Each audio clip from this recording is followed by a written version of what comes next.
Welcome to Fast Effect Double Speed Magic the Gathering from ELD's Time Vault Games. This is an F&M with John on Naya Depths, facing Matt on a Death and Taxes, Yorion and Taxes. To be more precise, I would actually say those are two different decks. Yorion and Taxes, more of a mid-range deck, whereas traditional Death and Taxes, I think, plays a bit more aggro. Not going to have the consistency in the 80 card build. Not going to see Thalia as consistently, nor Stoneforge Mystic. But man, do you have a hell of a late game as you have access to that Sky Noodle in the command zone, getting that into your hand and then potentially viling it in repeatedly. Early fireworks here with a Swords to Plowshares attempting to take out this Elvish Reclaimer. And it looks like we've got a drop rotation in response that will actually be able to deny this, grabbing Sajiri's Step. Crop rotation, an incredible card in these Naya Depths decks. Really, any type of lands base can have a toolbox as well as a win condition with that Naya Depths. Color Splash, you also have Minskin Boo, Knight of the Reliquary. Traditional lands decks tended to be mostly just red-green. However, they do run Mox Diamond, giving them access to splashes very easily. Stifle, a card that I've seen in there before. Now, Spirit of the Labyrinth trying to square up to this Elvish Reclaimer. Not going to have a lot of relevant text on that card. Really doesn't do a ton versus this type of deck. Sylvan Library, I guess it'll brick that. That's about it. Mostly just a 3-1. And now we have Knight of the Reliquary. Another land tutor. And Stoneforge Mystics. Looks like I've got some of the wrong art queued up. Lion Sash is going to be the card in the middle there for Matt. We've actually got the nicer version. Got the GP version of Stoneforge Mystic for those unfamiliar. That is what just tutored up Cauldra. Look to apply some pressure to John's life total. Cauldra is very dangerous. Naya Depths can certainly go way over the top. Just a 5/5 Trampler, first strike indestructible after all. Now it does, when it damages a creature, that creature is exiled. Doesn't happen very often. That is a triggered ability. Most of the time when the creature takes damage, it is squished by the actual trample, or by the actual creature itself, I should say. Trampling over the opponent even. And Minskin Boo, talk about big bodies. This 1/1 hamster getting an upgrade. 3 +1/+1 counters and trample built in. Furry little buddy. Real problem. Creature's not going to be amazing at blocking this hamster, but you also can't let it just keep stockpiling counters. Dangerous situation.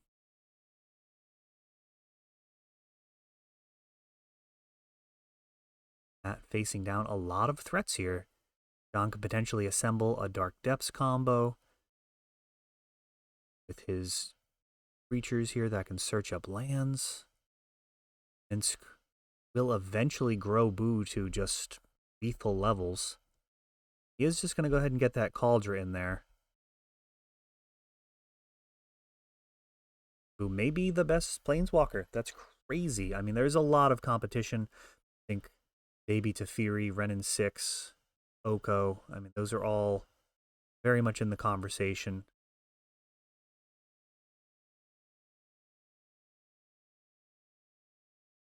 Aldra. He has a germ token on there. Like the RK Post. I think that's like a emo Hitler.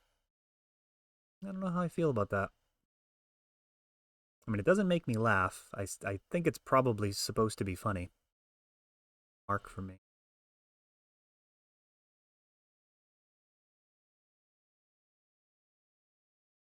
Actually, Dorse's Hitler.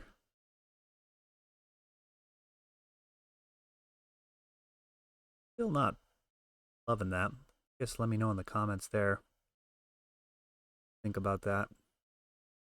Probably just ask him about the token the next time I see him. See what he thinks about it. Sometimes people just don't have a lot of consideration with their stuff, and if they're asked about it, they might actually think about it and be like, actually, don't love that representing me. We did have that happen a while back with Anime Girl on some lands, or one specific land. Somebody had made a land for a friend.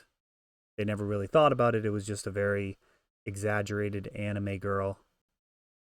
Somebody mentioned that they really didn't think it was cool, didn't love to see it, and the person that was playing it was just like, oh, I never really examined it. They totally stopped playing with it. They understood the other person's point of view and certainly didn't want to be playing any cards that were negatively affecting somebody's evening. Bit of a sidetrack. So John picking that one up. In case you didn't follow along with the actual action on board, that Boo did swing through, not enough to stand in the way of the trample, and then a follow-up Minskin Boo allowed for the hamster to be flung to do the final points of damage.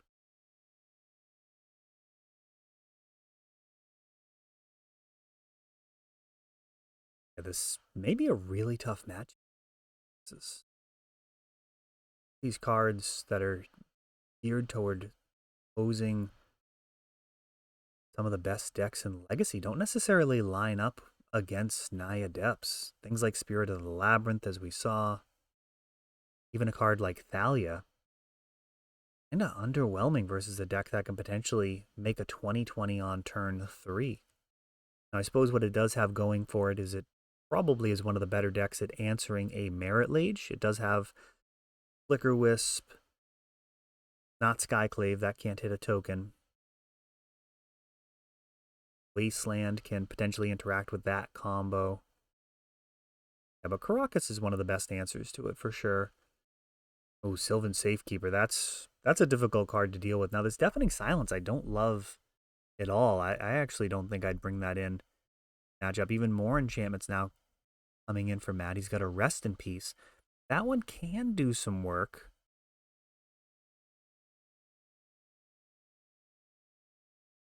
I am not actually positive that John is on any copies of Life from the Loam, however.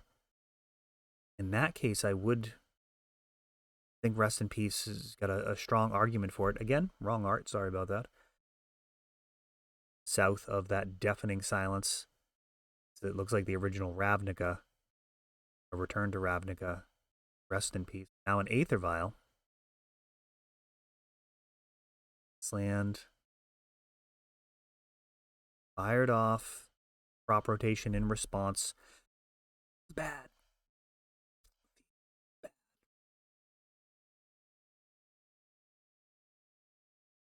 Oh, little misplay there. There we go.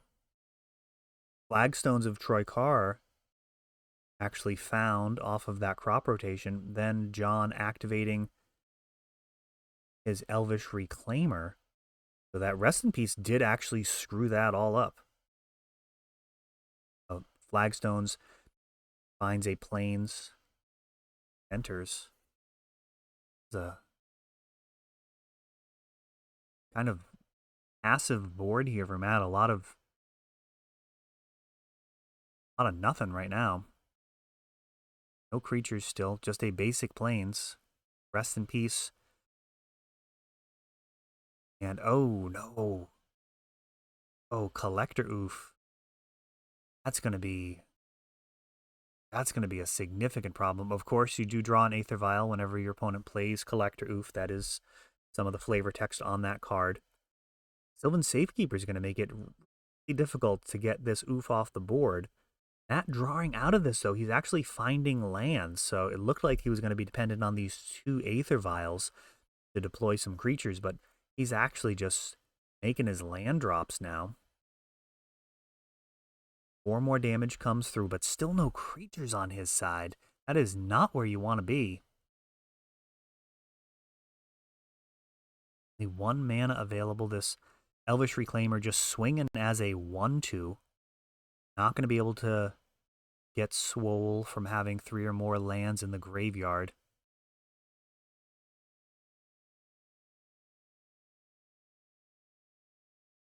Two tutoring though. There are 2 lands now. You can activate the ability.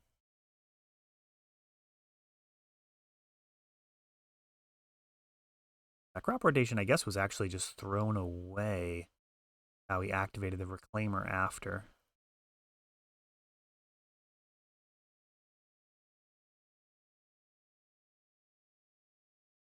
Getting in there. And trying to Solitude, that is not going to work.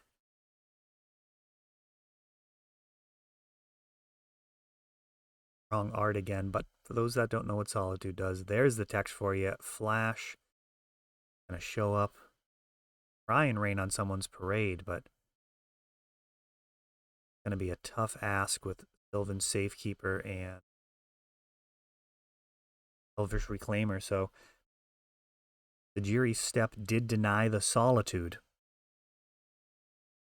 And then Sylvan Safekeeper holding down the fort. We've got a Swords to Plowshares. Clearing the way, continually pushing through damage, and that's actually a wrap.